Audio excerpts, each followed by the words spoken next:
Hi guys, আমার practice নোটসের আরেকটা educational video আপনাদের সাথে শেয়ার করতে যাচ্ছি। সো আমরা যখন কোনো ইনভেস্ট করি বা কোনো ট্রেডিং সেট আপ তৈরি করি, তখন আমাদের যেটা করা উচিত, ফর এক্সাম্পল আমি হচ্ছে সুইং ট্রেডার, অথবা আমি হচ্ছে ইনভেস্টর, অথবা আমি হচ্ছে ডে ট্রেডার, অথবা আমি হচ্ছে ইন্ট্রাডে ট্রেডার। এখন আপনি এটার মধ্যে যেটাই হন, আপনার জন্য ডিসিশন নেওয়ার জন্য আমি বলবো always look for long time frame. সবসময় আপনি লং টাইম ফ্রেমে চার্টের মধ্যে কি হচ্ছে সেটা একটু ফোকাস রাখুন, দেন আপনি ডিসিশন নেন আপনি কি ইন্ট্রাডে ট্রেড করবেন, নাকি ডে করবেন, নাকি ইনভেস্ট করবেন, নাকি সুইং ট্রেড করবেন। সো আমি এখানে একটু আসি। এইখানে আমরা একটা প্যাটার্ন দেখতে পাচ্ছি, এইটা হচ্ছে গ্রিন ক্যান্ডেল, রাইট?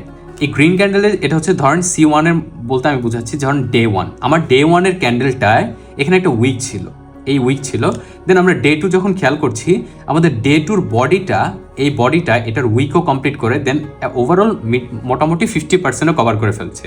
তার মানে আমি ধরে নিতে পারি যে এই ট্রেন্ডটা কন্টিনিউশন হতে পারে। সো আপনি যেটা করবেন, আপনি যখন এটা ইন্ট্রাডে আসবেন, মানে 15 মিনিটস, 1 আওয়ার টাইম ফ্রেম বা 1 ঘন্টা টাইম ফ্রেম, তখন আপনার বুলিশ হওয়াটা better rather than bearish scenario. So আপনি সবসময় চিন্তা করবেন যে বুলিশ হবেন না বেয়ারিশ হবেন, এটা ডিপেন্ড করবে আপনার একদিনের টাইম ফ্রেমে প্রিভিয়াস ক্যান্ডেল থেকে পরবর্তী ক্যান্ডেলটা কি ওভারঅল বেটার ক্লোজিং দিয়েছে কিনা।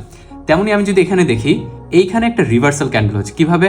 আমার এটা ছিল ডে 1, বাট আমি যখন ডে 2-তে খেয়াল করব, এখানে এই ক্যান্ডেলটা এই উইকের উপরে ক্লোজিং এইভাবে দিতে পারেনি। তার মানে হচ্ছে এখান থেকে রিভার্সাল আসার চান্সেস আছে। তাহলে আপনি কি করবেন?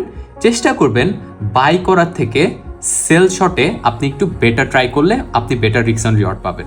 অন টপ অফ দ্যাট, আপনি যদি সেল সাইডেও চিন্তা করেন, এটার ইনভার্স হবে এইটা, আর বাই সাইডে চিন্তা করলে এটার ইনভার্স হবে এইটা।